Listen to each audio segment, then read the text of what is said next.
Hello mga karelasyon. Ladies, gising na.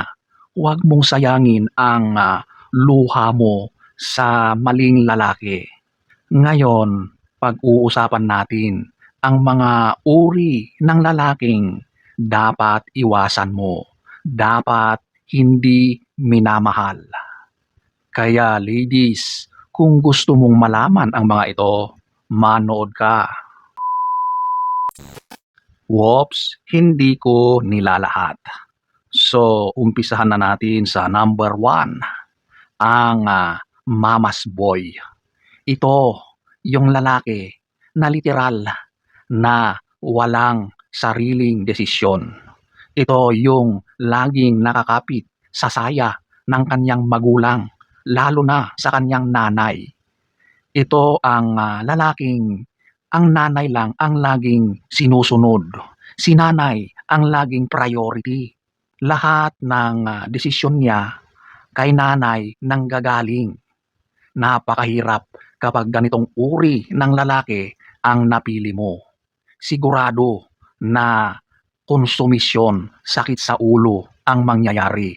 Ang mga ganitong lalaki ay walang kwenta, okay? Kaya sa umpisa pa lang, kapag nakita mo yung lalaki ay walang kakayahang magdesisyon sa sarili niya at ito ay palaasa lang sa kanyang magulang, iwanan mo na yan. Umalis ka na habang hindi pa huli ang lahat. Number 2, ito yung ang lalaking palamunin o ito yung mga user o sa English, ito yung tinatawag na freeloader, okay? Kumbaga, ang mga ganitong uri ng lalaki ay nakaasa lang sa'yo. Ito yung mga tamad, walang trabaho, walang ambisyon sa buhay. Pero ang lakas ng loob na humingi at umasa sa'yo. Ito yung mga tinatawag na walking ATM. Sila yung humuhut-hut sa resources mo na walang ambag, kundi umubos sa lahat ng resources mo. Sa umpisa pa lang, kapag napansin mo na ang lalaking ito ay ganyan, nako, cut off na agad. Ang mga lalaking ito ay mga walang hiya. Walang mangyayari sa buhay mo kapag ganito ang lalaking pinatulan mo. Ikaw, kung gusto mong matawag na sugar mommy, okay lang, di ba? Wala nang pakialaman yan. Kasi marami rin namang kababaihan ang willing na gastusan, bihisan, ibigay ang lahat para sa isang lalaki. Pero kung matino ang utak mo, hinding-hindi mo papatulan ang ganitong uri ng lalaki. Number 3, syempre, eto na, yung babaero. Serial cheater, okay?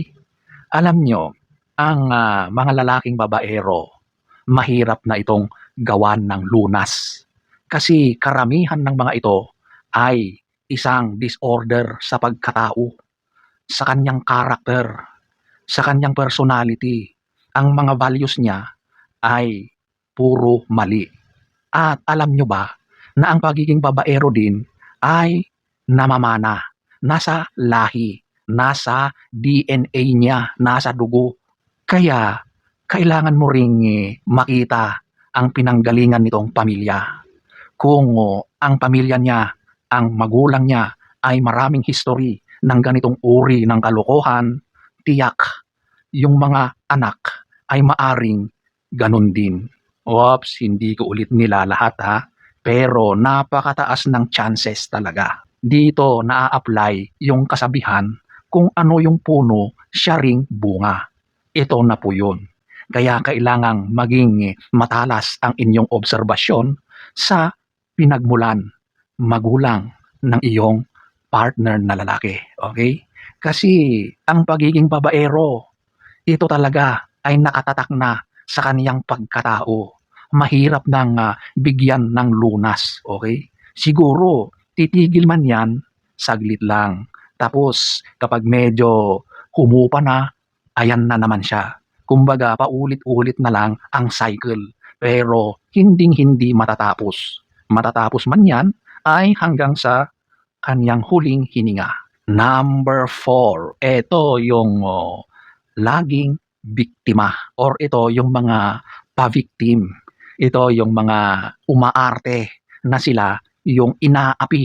Pero sa totoong buhay, sila talaga yung gumagawa ng problema. Sila yung mapanakit. Kumbaga, binabaliktad niya ang mga sitwasyon para ikaw ay magmukhang mali. At siya naman yung mukhang kawawa, literal na biktima.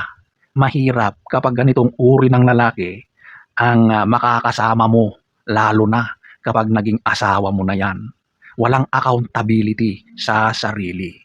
Number 5, ito yung pathological liar o ito yung sobrang sinungaling. Napakahirap sa isang relasyon na lahat na lang ay nabubuhay sa kasinungalingan. Sa ganitong setup, sigurado na wala ng trust dyan.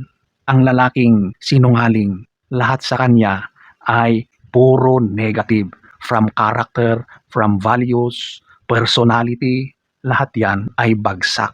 Number 6, ang walang plano sa buhay.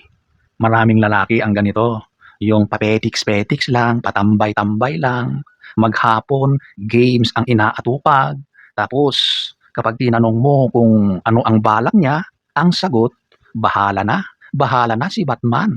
Yan ang mga moto ng mga ganitong tao na walang patutunguhan ang buhay, walang direksyon. Siyempre sa umpisa kasi love na love, aba masaya. Pero kapag ganito talaga ang setup, nakakapagod na, tumakbo ka na habang hindi pa huli ang lahat. Number 7, ito yung commitment phobe. Ito yung mga takot sa seryoso o matagalang relasyon. Kapag kayo ay nagliligawan o nasa talking stage, masaya, walang problema. Pero kapag nagiging seryoso na ang usapan o kaya nagtatanong ka kung ano ba tayo, ano ba ang plano mo sa atin, biglang nagbabago ang kanyang mood o kaya babaguhin ang topic. At the worst ay aalis yan at hindi mo ulit makakausap. Kasi ang mga ito, takot na takot sila sa commitment. Ayaw nila ng relasyon na seryoso. Gusto lang nila ng chill, pero hanggang doon lang. Hindi umuusad. Number 8. Ito yung gaslighter. So, similar ito doon sa pa-victim, okay? Ito naman yung binabaliktad lahat ng sitwasyon, okay? Para siya ang magmukhang tama at ikaw yung mali. Talagang malulupit ang mga ito.